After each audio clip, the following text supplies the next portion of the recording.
மக்களை வணக்கம். நான் உங்கள் கோடங்கி.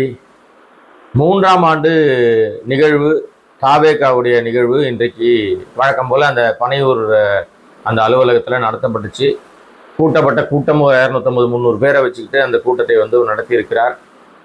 அங்கே ஆரம்பத்துலேருந்து முடிகிற வரைக்கும் நிறைய பேர் பேசினாங்க, நிறைய விஷயங்கள் புகழ் பாடினாங்க. அதெல்லாம் நீங்கள் பார்த்துருப்பீங்க. விஜயனுடைய பேச்சையும் நீங்கள்லாம் கேட்டிருப்பீர்கள் நிச்சயமாக. ஒருவேளை அந்த பேச்சில் உங்களுக்கு என்ன புரிஞ்சுதுன்னு தெரியல. நான் புரிஞ்சுக்கிட்ட விஷயத்த நம்முடைய பார்வையாளருக்கு சொல்லலாம் அப்படின்னு சொல்லி தான் இந்த வீடியோ. அவர் வழக்கம் போல யாரை பேசுவார்? அவர் பேச ஆரம்பிச்சு மைக்கு பிடிச்சாலே அவருக்கு தூக்கத்தில் எழுப்பி கேட்டால் கூட திமுகவை திட்டணும் அப்படின்னு அவருக்கு ஆழ் மனசில் சொல்லப்பட்டிருக்கிற ஒரு அஜெண்டா. அதனால அவர் வழக்கம் போல திமுகவை 75 வயது பவள விழ பாப்பா அப்படின்னு சொல்லி பேசிட்டு போயிருக்காரு. அந்த பேச்சின் சாராம்சத்தில் ரொம்ப கான்ஃபிடென்ட்டாக இருங்க, நம்ம தான் ஆட்சியில் கொடியேற்ற போகிறோம், கோட்டையில் கொடியேற்ற போகிறோம் அப்படின்னு சொல்லியிருக்காரு. எல்லாம் ரைட்டு தான். ஆனால் 234 தொகுதிக்கு வேட்பாளர் யாருன்னு இப்போ வரைக்கும் தெரியாது. அவர்களுக்கு மக்களுக்கு பரிச்சயமானா தெரியாது. ஆனால் இவங்க என்ன சொல்லி தப்பிக்க பார்க்குறாங்கன்னா, எல்லா வீட்லேயும் விஜய் இருக்காரு, எல்லாருமே போய் விஜய் அதாவது நம்ம எலெக்ஷன் அன்னைக்கு போய் ஓட்டு போட்டுருவாங்க, காலையிலேயே கிளம்பி போயிடுவாங்க, விஜயும் விஜய் அண்ணாவும் கிளம்பிடுவாங்க அப்படின்றாரு. ஒருவேளை இந்த வார்த்தையினுடைய சூட்சமம் என்னவா இருக்கும் அப்படின்னா, என்னப்பா தேமுதிக ஆட்டம் காட்டிட்டே இருக்கு, இங்கேயா அங்கேயா இங்கேயா அங்கேயான்னு ஆட்டம் காட்டிட்டே இருக்கு. ஒருவேளை தேமுதிகவோடு இவர் கூட்டணி வைப்பதற்கு வாய்ப்பு இருக்கா அப்படின்னு நமக்கு தெரியல. இன்னைக்கு அவர் பேசின பேச்சு விஜய்னு ஏன் குறிப்பிட்டாருன்னு தெரியல. விஜய்னா அது விஜயகாந்தை தான் குறிப்பிடுவாங்க. ரகசிய உடன்பாடு ஏதாவது எடுத்துக்கொண்டு வேண்டுமென்றே 2 கட்சியுமே அலகடிக்கிற வேலையை பிரேமலதா செய்கிறாரா? ஏன்னா அவங்க என்ன நம்புறாங்கன்னா, ஏதோ விஜய் உடனே ஆட்சி மாற்றத்தை ஏற்படுத்தி விஜய் அப்படியே தமிழ்நாட்டை புரட்டி போட்டு பாலாரும் தேனாரும் ஓட வச்சிருவாரு, ஊழலை ஒரே நாள்ல ஒழிச்சிருவாரு. சொல்றது யாரு? அரசுக்கு வரி கட்டாம ஏமாத்தின வழக்குல தண்டனை பெற்றவர். தண்டனைனா என்ன? அபராதமும் தண்டனை தானே. 1.5 கோடி ரூபாய் கட்டுன்னு சொல்லி கூட இன்ன வரைக்கும் கட்டாம இழுத்துக்கிட்டு இருக்கிற ஒரு உலகமகா உத்தமர் தான் ஊழலை ஒழிப்பேன்னு சொல்லிட்டு பேசிட்டு, தூக்கத்துல எழுப்பி கேட்டாலும் விசில் தான் ஓட்டு போடுவேன்னு முதலமைச்சரே சொல்லுவாராம். அறிவு இருக்கிறவன் பேசுவானா இந்த மாதிரி? கொஞ்சமாவது காமன் சென்ஸ் இருக்கிறவன், மூளை இருக்கிறவன்.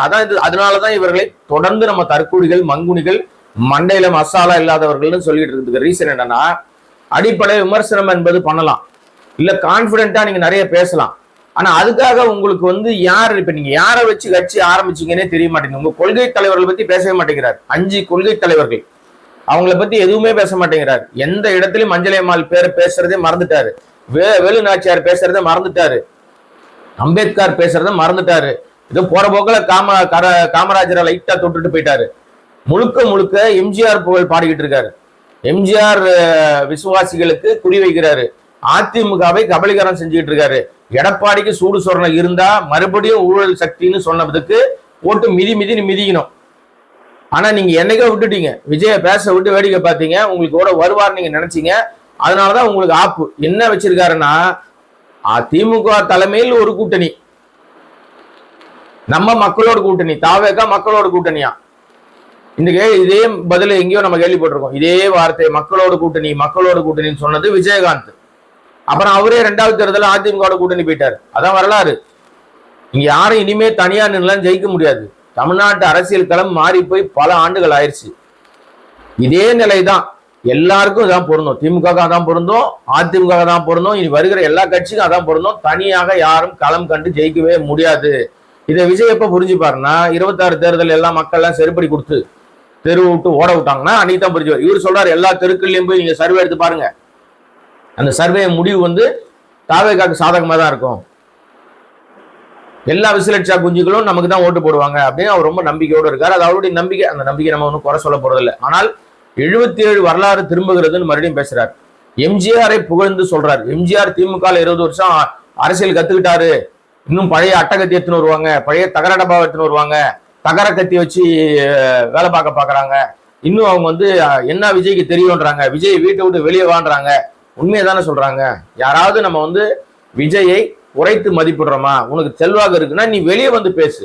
இந்த 2 வருஷத்துல அடையாளம் காண்கிற அளவுக்கு தாவேகால எத்தனை தலைவர் உருவாக்கி இருக்கீங்க? எங்கேயாவது யாராவது அடையாளம் காணப்பட்ட தலைவர் இருக்காங்களா? மங்குனி தலைவர்கள் இருக்காங்க. யார் யாருன்னா புஷி ஆனந்த், தான் பேசுறது தனக்கே தெரியாத மாதிரி பேசுவார். இட்டுன்னு போற கதையை தான் சொல்லுவாரு. ஆதவர்ஜனா வெறுப்பு அரசியல் பண்ணக்கூடிய ஒரு ஒன்னும் உதவாதவன் கோர்ட்ல போய் ஐயா எனக்கு தெரியாம போட்டுட்டாங்க, என்னை மன்னிச்சிருங்க, என் பேச்செல்லாம் ஒரு பொருட்டா எடுத்துக்காதீங்கன்னு சொல்லி ஜாமீனுக்கு போய் நின்ன கேடுகட்ட பிறவி.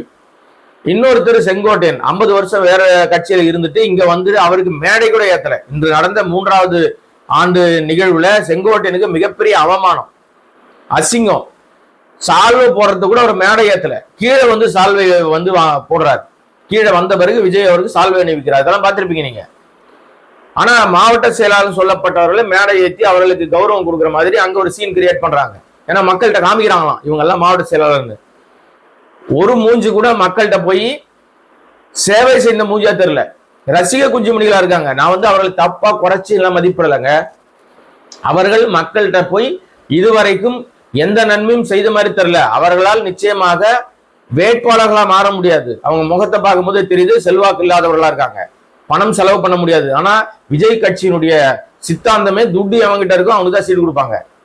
இப்ப மேடை ஏற்றி போட்டோ எடுத்துக்கிட்டான் பாருங்க, அவ்வளவுதான் அவனுக்கு கிடைத்த அதிகபட்ச அங்கீகாரம். அந்த மாவட்ட செயலாளர்கள் அழைக்கப்பட்டு பூக்கோடை கொடுத்து எல்லாம் கொடுத்து நிறைய பேர் போட்டோ எடுத்துக்கிட்டாங்க. இன்னைக்கு அவர்களுக்கு அதிகபட்ச அங்கீகாரம் இந்த ஒரு போட்டோ தான். இதுதான் அவங்க வீட்டுல மாட்டிக்கலாம், அவ்வளவுதான். ஆனால் வேட்பாளர்கள் அவங்க மாறுவாங்கன்னா மாற மாட்டாங்க. அவர்களுக்கு பதில் அந்த ஏரியாக்கள்ல எவன் காசு வச்சிருக்கான், எவன் பணம் வச்சிருக்கான், எவன் சினிமா போதையில இருக்கான், விஜய் மீது பைத்தியமா இருக்கான், விஜய் என்கிற ஒரு மனிதரை தேடி ஓடுறான், அவனை மட்டும்தான் அவர்கள் எடுப்பாங்க, வேட்பாளராக மாத்துவாங்க. அதுதான் நடக்கும். மற்றபடி புதிய லெவல்ல வேற எந்த விதமான விஷயமும் நடக்காது. இன்றைய பேச்சினுடைய சாராம்சத்துல இன்னொரு விஷயத்தையும் குறிப்பிட்டார். என்னன்னா பாஜக அப்படின்னு ஒரு வார்த்தையை சொல்லிட்டார். நம்ம எல்லாரும் சொல்றோம்ல, பாஜகன்னு வாய்த்தரன் சொல்றாரா, பயம் பயம் அப்படின்னு சொல்றோம்னா உடனே பாஜகன்னு போற போக்குல ஒரு இடத்துல சொல்லிட்டாரு. அதுவும் எஜமா விசுவாசத்தோட சொல்லியிருக்காரு. பாஜக தலைமையில் ஒரு கூட்டணி, அவ்வளவுதான். பாஜக பண்ற அட்ராசிட்டிலன்னு சொல்லல. இவருக்கு சொல்லப்பட்ட அஜெண்டா திமுக திட்டணும், திமுக வந்து கடுமையாக சாடணும், அது மட்டும் தான் அவர் சொல்லப்படுது. பாஜக தலைமையில் ஒரு கூட்டணின்னு பாஜக சொல்லிட்டாருப்பா.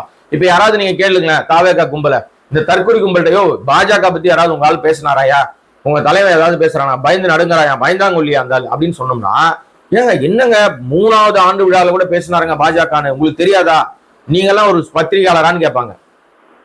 அவர் பாஜக பத்தி என்ன பேசினார் தெரியுமா? பாஜக தலைமையில் ஒரு கூட்டணி, மற்றவங்க எல்லாம் ஒண்ணுமே இல்லை, களத்தில் இல்லாதவர்கள். மறுபடியும் அதிமுகவை வம்புக்கு இழுத்திருக்கிறார். அதிமுக இப்பவும் சூடு சொரணம் இல்லாம அப்படியே கடந்துச்சுன்னா எடப்பாடி தண்டமா போயிருவாரு, 10 காசு பிரயோஜனப்பட மாட்டார். ஏற்கனவே பிரயோஜனமா தான் இருக்காரு. இப்ப ஒரு முறை சொன்னதுக்கு இணையம் முழுக்க அவரை போட்டு அடியன்னு அடிச்சானுங்க விஜய. மீண்டும் அவரை வம்புக்கு இழுக்கிறார், ஊழல் சக்தி அப்படின்னு சொல்லியிருக்காரு. இதற்கு என்ன பதில் சொல்ல போறாங்கன்னு தெரியல. அதிமுக தலைமையில் கூட்டணின்னு அவங்க சொல்லிட்டு இருக்காங்க, எடப்பாடி பாஜக தலைமையில் தான் கூட்டணின்னு விஜய் வந்து மீண்டும் தெளிவுபடுத்திருக்காரு. இதை பாஜக சொல்லி அமைச்சிருக்கோம். நீ இப்படி சொல்லு, எங்க தலைமையில கூட்டணின்னு சொல்லு, உனக்கு நாங்க வந்து பாயிண்ட் கொடுக்குறோம், மார்க் போடுறோம் தப்பிப்பதற்கு, உன் ஜனநாயகன் எங்ககிட்ட சிக்கி இருக்கு, உன் மேல வந்து கொலைகேஸ் சிபிஐ வழக்கு இருக்கு, ஏற்கனவே வருமான வரித்துறை வழக்கு இருக்கு, நீ இன்னமும் ஊழல்வாதி தான், நீ நல்லவன் கிடையாது, 69 படத்துக்கு வாங்கின காசை வெள்ளை அறிக்கை வெளியிடுவான்னு கேட்டாங்கன்னா பதில் சொல்ல தெரியாது. ஏன்னா வாங்கினது பூராவும் நேரடி வருமானமா இருக்க வாய்ப்பு இல்லை. ஏன்னா எந்த ஆண்டு கணக்கிலும் மொத்த வருமானத்தை விஜய் காட்டியதாக கணக்கு இல்லை. பெரும்பாலும் அவருக்கு ஹைப் பண்ணுவாங்க, ஹைப் பண்ணி அவர் பெரிய உலகமகா உத்தமர் மாதிரி காமிக்கிறதுக்கு முயற்சி எடுப்பாங்க. முயற்சி எடுத்து அந்த தயாரிப்பாளர் தெருவு விட்டுட்டு அவனை சாகடிச்சுட்டு, அதாவது நடுத்தொழில் நிறுத்திட்டு இவர் சுகபோக வாழ்க்கை வாழறதுக்கும் பதவி வெறிக்கும் அலையிறார். இவருக்கு இது எப்படியாவது செஞ்சாதி கோட்டையில போய் நான் வந்து ஒரு நாளாவது கொடியேற்றினோன்னு ஆசை. சினிமா செட்டு போட்டு ஏற்றிக்க வேண்டியதுதான். மக்கள் அங்கீகாரம் கொடுப்பதற்கு வாய்ப்பு இல்லை. இன்னொரு விஷயம், ஆரோக்கியமான அரசியல்னா விஜய்க்கு எதுவுமே தெரியாது போல இருக்கு. அது என்ன அப்படின்றத யாராவது கிளாஸ் எடுங்க. கூட நிறைய பேர் போய் சேர்ந்துருக்கானுங்கல்ல, இவனுங்க எவனா கிளாஸ் எடுங்க. ஆரோக்கியமான அரசியல் எது அப்படின்னு. ஆரோக்கியமான அரசியல் எது தெரியுமா? எச் ராஜா மேடையில சுருண்டு உளறார். சுருண்டு விழுந்த உடனே ஓடி போனது வந்து காங்கிரஸை சேர்ந்தவர்களும் ஒரு இஸ்லாமிய மருத்துவர், வேறொரு கட்சியை சேர்ந்த இஸ்லாமிய மருத்துவர் ஓடுறார். ஓடி போய் அவருக்கான முதலுதவியை கொடுத்து அவரை உடனடியாக நீங்க வந்து ஃபர்ஸ்ட் எய்ட் பண்ணி தான் ஆம்புலன்ஸ்ல நீங்க கூட்டு போனோம், நேரா ஹாஸ்பிட்டல் கூட்டு போறேன்னு கார்ல கூட்டு போயிடாதீங்க. கோல்டன் அவர்னு சொல்லப்படுகிற அந்த உயிர் காக்கும் நிலையை அந்த குறுகிய நேரத்துக்குள்ள அவருக்கு முதலுதவி வழங்கப்படணும்னு ஓடினவங்க எல்லாருமே பாத்தீங்கன்னா மாற்றுக் கட்சியை சேர்ந்தவர்கள். அது வரைக்கும் மாற்றுக் கட்சி கண்ணாபுனான்னு பேசிட்டு இருந்ததுதான் யாருன்னா நம்ம எச் ராஜா. திருப்பரங்குன்றம் விவகாரத்துல ஒரு மலையேறுவதுக்கு கொஞ்ச நாளைக்கு முன்னாடி போனார். அந்த வீடியோ இன்னும் கூட வைரலா இருக்கு, நீங்க பாத்தீங்கன்னா தெரியும். அதுல சொன்னாரு, என்னை தடுக்கிற எவனா இருந்தாலும் அவன் நாசமா, குடும்பமே நாசமா போகட்டும் சொன்னார். இந்த மலையேற்றத்திற்கு முருகனை தரிசிக்க வர்றேன் நானு, என்னை அதுவே அட்ராசிட்டி, அயோக்கியத்தனம். நீதிமன்ற உத்தரவை மீறி அங்க சட்டம் ஒழுங்கை கெடுக்கிற லெவல்ல கேவலமான செய்கை செய்தவர் தான் எச் ராஜா. அந்த ஆள் பீகார்ல இருந்து இங்க பஞ்சம் பழைக்க வந்துட்டு இங்க நாட்டாம பண்ணி மத கலவரத்தை தூண்டி அது மூலமா குளிர் காஞ்சிக்கிட்டு இருக்கிற கேரக்டர். அப்படிப்பட்ட கேடுகட்ட பிறவி அந்த மலையேற்றத்துக்கு போகும்போது, மலை ஏறத்துக்கு ஒரு 10-20 பேரை கூட்டிட்டு போகும்போது போலீசார் தடுக்கிறாங்க. காவல்துறையை கடுமையாக கண்ணாபண்ணான்னு திட்டிட்டு, என்னை தடுக்கிற எல்லா குடும்பமும் நாசமா போகட்டும்னு நாசமா போகட்டும் வார்த்தை சொன்னவர். இந்த வார்த்தை எவ்வளவு வலிமை மிக்கது, எவ்வளவு வீரியம் மிக்கது என்பதை அடுத்த சில வாரங்களிலேயே எச் ராஜா உணர்ந்திருப்பார். நாம அவரை மயங்கி விழுந்ததையோ அவர் உடல்நல குறைவானதையோ நம்ம குறைச்சி நம்ம பேசலைங்க. கேலியோ கிண்டலோ நம்ம அது உண்மையிலேயே மனித உயிர், அவ்வளவுதான். நாம அப்படிதான் பாக்குறோம்.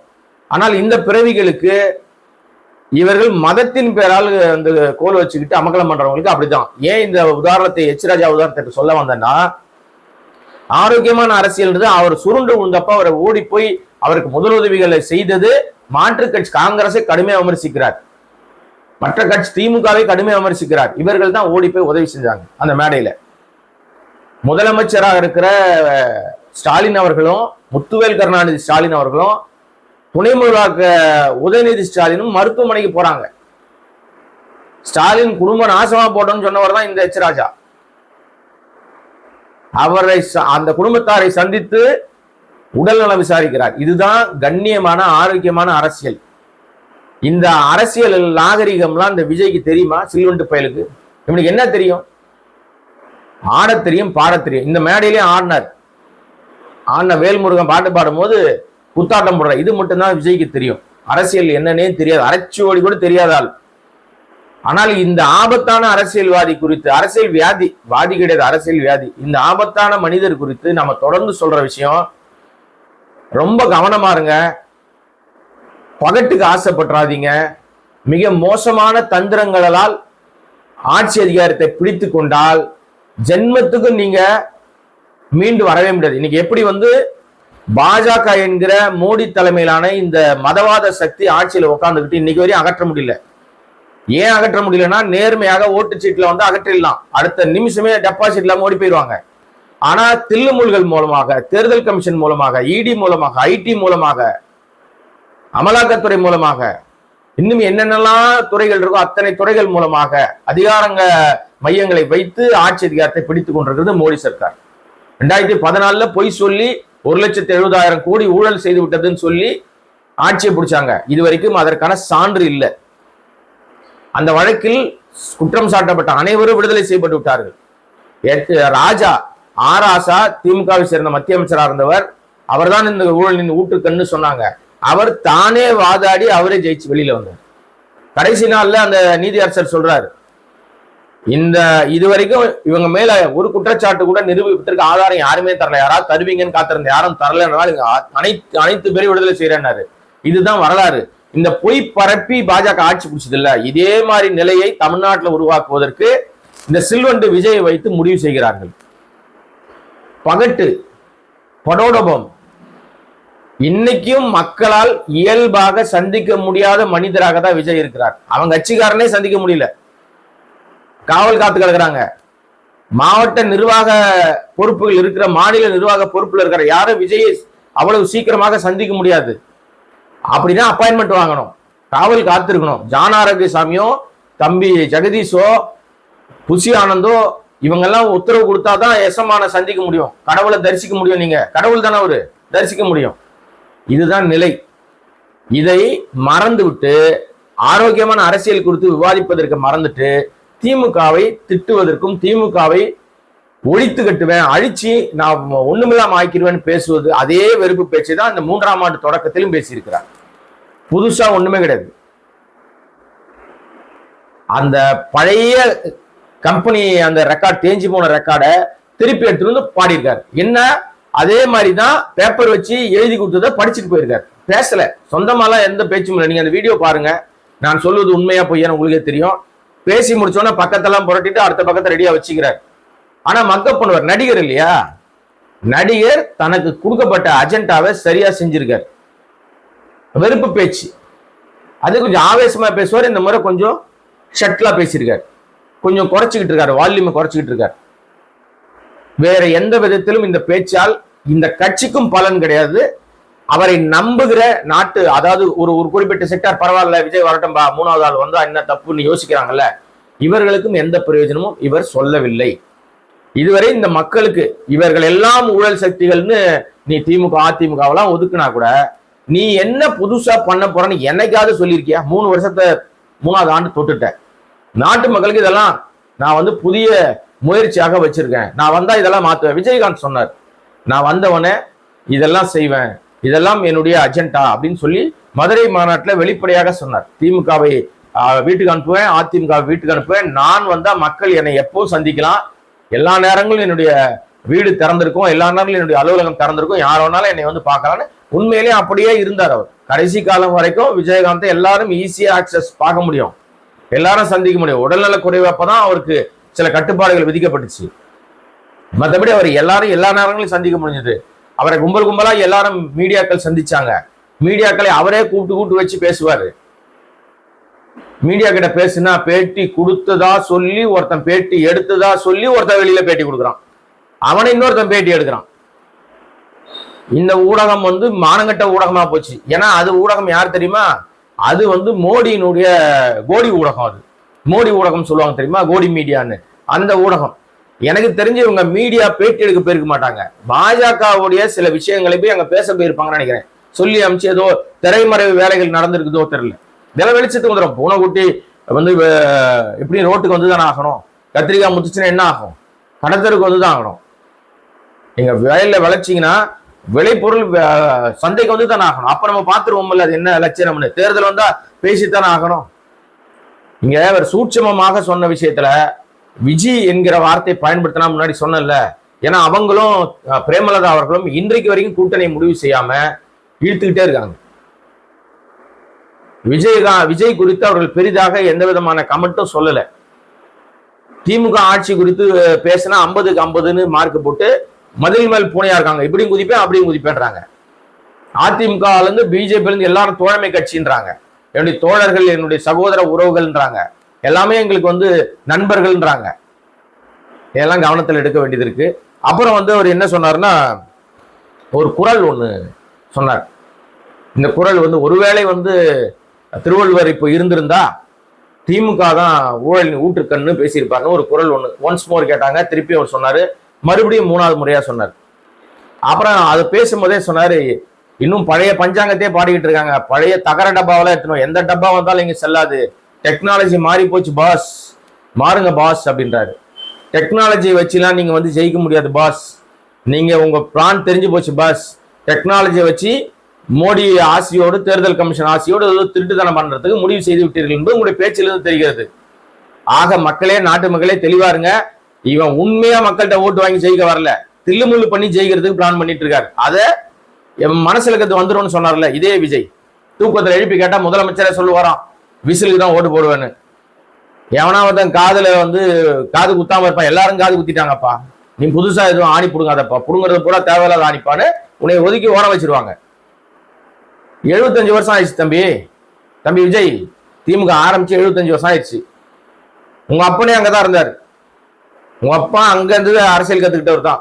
நீ அவர்கிட்ட இருந்து அரசியல் கத்துக்கிட்ட, நீ என்ன கத்துக்கிச்ச? யார என்ன சொல்லணும் அப்படின்னு கூட உனக்கு தெரிய மாட்டேங்குது. பவள விழா பாப்பான்னு மறுபடியும் சொல்றதுனால உனக்கு சந்தோஷமா இருக்கலாம், உன்னுடைய ரசிக குஞ்சுமணிகள் விசிலட்சாம் குஞ்சுகளுக்கு வேணா சந்தோஷமா இருக்கலாம். ஆனா நாட்டு மக்கள் அந்த 75 வருஷ பவள விழா பாப்பாவை தான் ஒழிக்கிறேன்னு சொன்ன எல்லாரும் மண்ணோட மண்ணா போயிட்டாங்கப்பா, காணா போயிட்டாங்க, இல்லாம போயிட்டாங்க. எம்ஜிஆர் திமுகவை அழிப்பேன் அப்படின்னு தான் கட்சி ஆரம்பிச்சார். ஆனா பாவம் அதிமுக செதறுண்டு போச்சு. எம்ஜிஆர் நமக்கு பிடிச்சவர் தான். எம்ஜிஆர் மீது எனக்கு பெரிய மரியாதை இருக்கிறது. அவர் நல்ல நடிகர் நல்லா வந்து ஆட்சியை புரிந்தார், எல்லாம் கரெக்ட் தான். ஆனால் அன்றைக்கு இது மாதிரியான சோசியல் மீடியா ஊடகங்கள்லாம் இன்னைக்கு இல்லை. சமூக வலைதள பக்கங்கள்லாம் இப்ப இருக்கிற மாதிரி அவ்வளவு பெரிய நிறைய செல்வாக்கோடு இருந்திருந்தாங்கன்னா எம்ஜிஆர் பற்றியும் பல்வேறு நெகட்டிவ்கள் வந்திருக்கும், எம்ஜிஆர் குறித்தும் பல்வேறு விஷயங்கள் வந்திருக்கும். இன்னைக்கு கடவுள்னு புரட்சி தலைவர்னு கொண்டாடுறவரை இன்னொரு பக்கம் அவருக்கு வந்து இப்ப இவங்க திமுக திட்டுற மாதிரி ஊடகங்கள் திட்டிருப்பாங்க.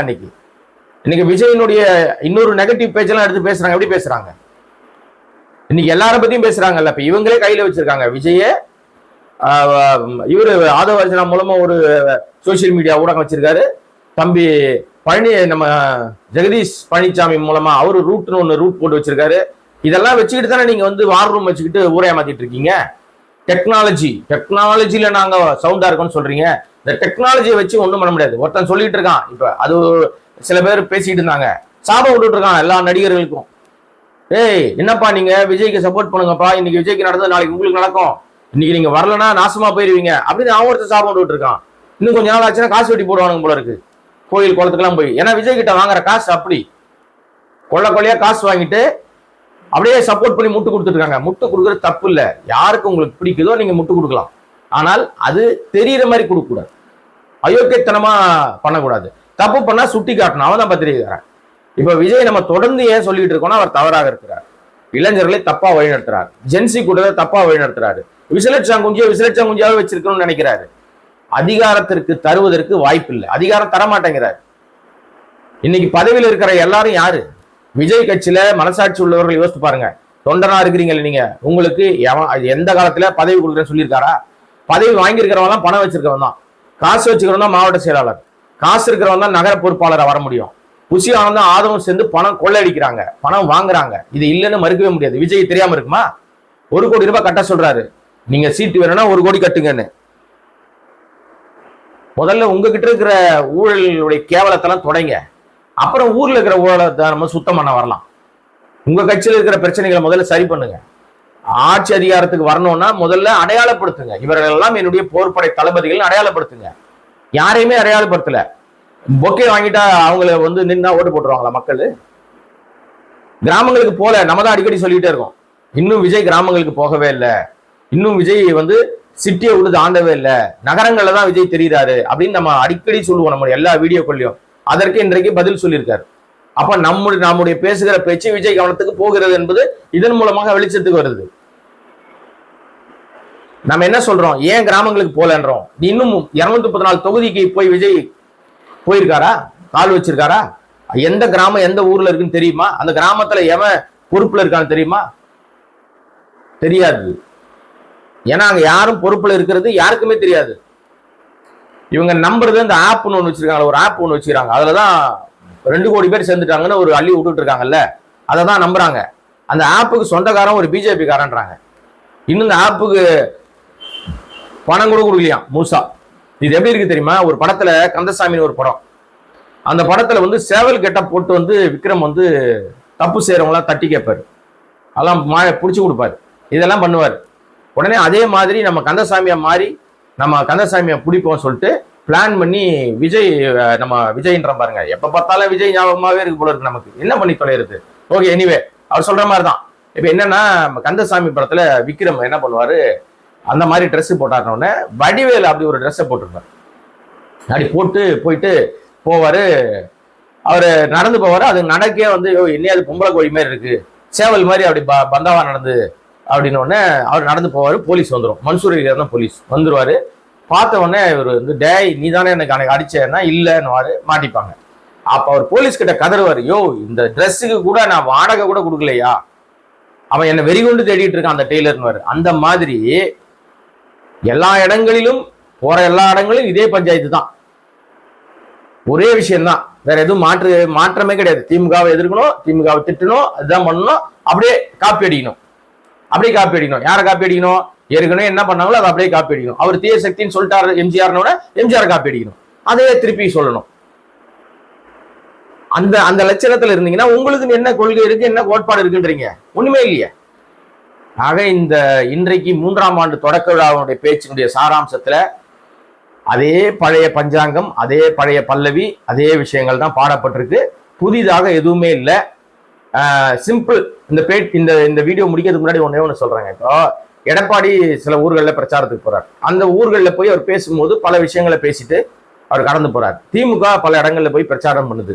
அப்படி பிரச்சாரம் பண்ணும்போது அவர்கள் சொல்றது விஷயங்கள்லாம் அவங்களுக்கு என்னெல்லாம் பண்ணியிருக்காங்க இப்போ வரைக்கும் இந்த 4.5 ஆண்டு காலத்து 4 வருஷத்துல அவங்க என்னெல்லாம் பண்ணியிருக்காங்க அது எல்லாத்தையும் வெளிப்படையா பேசுறாங்க. நான் முதல் திட்டமா இருக்கட்டும், பல்வேறு மகளிருக்கு உரிமை தொகையா இருக்கட்டும், இலவச பஸ் அந்த பயணமா இருக்கட்டும், பல்வேறு விஷயங்களையும் அவங்க வெளிப்படையா சொல்லி இதெல்லாம் நாங்க பண்ணியிருக்கோம், இந்த திட்டங்கள் தொடரணும்னா எங்களுக்கு வாக்களிதுன்னு கேட்கறாங்க.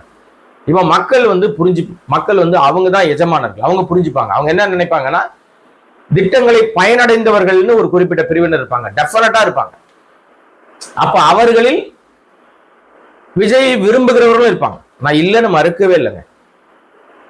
எல்லாரும் விஜய் விரும்புறாங்களான்னா 0. இந்த விசிலுக்கு ஒரு பெரிய கதை இருக்கு. பிரகாஷ் ராஜ் கூட விசில் சின்னத்தில் நின்று தோத்து போனார். இங்க தமிழறிவணியன் விசில் சின்னத்தில் இருந்து தான் தோத்து போனார். விசிலுக்குன்னு ஒரு பெரிய ஒரு விஷயம் இருக்கு. தோல்வி முகம் தான். விசில் அடிச்சாங்க கொஞ்சாதான் கடைசி வரைக்கும் இருக்க முடியும். மாற்று சக்தியாகவோ அதிகார மையமாகவோ வருவதற்கு வாய்ப்பு இல்லை. அதனால நீங்க போய் பேச போகும்போது இது எதுக்கு சொல்ல வரேன்னா, தாவேகா பேச போகும்போது உருப்படியா தாவேகா ஆட்சிக்கு வந்தால் அல்லது தாவேகா நான் அதிகாரத்துக்கு எனக்கு கொடுத்தீங்கன்னா நான் இந்த நன்மைகள் எல்லாம் செய்வேன் அப்படின்னு நீங்கள் சொன்னால் மட்டும்தான் மக்கள், சாமானிய மக்கள், சாதாரண மக்கள், திட்டமிடுகிற மக்கள் உங்கள் பக்கமாக திரும்ப வாய்ப்பு இல்லை. விசாரிச்சாங்க கொஞ்சம் மட்டுமே நம்பி போனீங்கன்னா களத்துல இருக்க முடியாதுப்பா, தோத்துருவீங்கப்பா. அப்புறம் நீ துபாய்க்கோ இல்ல வேற ஏதாவது ஒரு நாட்டுக்கோ போய் எங்கேயோ போய் செட்டில் ஆகிட வேண்டியதுதான். இப்போ அஜித் அவருடைய தேவைக்காக கார் ரேஸ்க்காக துபாய் போயிட்டார். உன் தேவை என்ன? உச்சத்தை விட்டுட்டு வந்துட்டேன், மிச்சத்தை விட்டு வந்துட்டேன்னு சீனை போட்டுக்கிட்டு ஏமாத்திட்டு இருக்கிறது தான். ஆனா திரைமறைவுல கதை கேட்டு வச்சுட்டேன், மீண்டும் சினிமாவில் நடிக்க வரப்போறேன், அதான் நடக்க போகுது. அது தேர்தலுக்கு பின்னாடி பார்ப்போம். ஜனநாயகன் மாட்டிக்கிட்டு இருக்கு, 500 கோடி மாட்டிக்கிட்டு இருக்குன்ற விஷயம் குறித்து ஒரு வார்த்தை கூட அந்த இடத்துல வரவே இல்லை. அப்ப அந்த தயாரிப்பாளர் தெருவில் விட்ட கதை தானே. அந்த தயாரிப்பாளர் மீது உனக்கு அக்கறை இருக்கா? இப்ப சொல்றேன், அந்த பணம் அவருடைய பணம் அல்ல, இது விஜயனுடைய பணம். தன் பணத்தை போட்டு அடுத்தவங்களை பினாமியாக்கி படம் எடுத்திருக்காருன்றது தான் குற்றச்சாட்டு. இது இப்ப நடக்கிற நிகழ்வுல இருந்து நீங்களே புரிஞ்சுக்க முடியும். இந்த வீடியோ சப்ஸ்கிரைப் பண்ணாம பார்த்துட்டு இருக்க அன்பு நண்பர்கள் சப்ஸ்கிரைப் பண்ணி பார்த்தீங்கன்னா இது போன்ற பல்வேறு விஷயங்களை பேசுவதற்கு வாய்ப்பாக அமையும். நன்றி, வணக்கம்.